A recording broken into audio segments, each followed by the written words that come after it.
ବୋଉ ଭାଇର କଣ ହେଇଛି? ଭାଇର ଜର ହୋଇଥିଲା ଧନ, ସେ ଔଷଧ ଖାଇକି ଶୋଇଛି।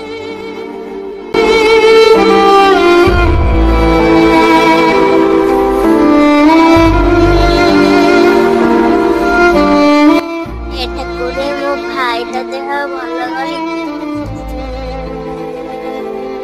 ଏଇ ରାକ୍ଷୀ ପୂର୍ଣ୍ଣିମା ତା ହାତରେ ରାକ୍ଷୀ ବାନ୍ଧିବି, ତା ଦେହ ଭଲ କରିଦିଅ।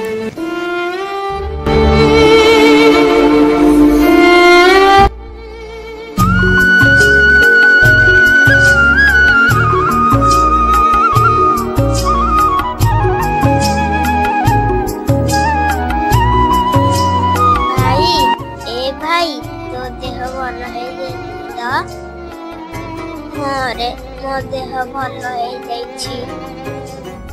ହଉ ତୁ ଯା ଗାଧେଇକି ଆସିବୁ।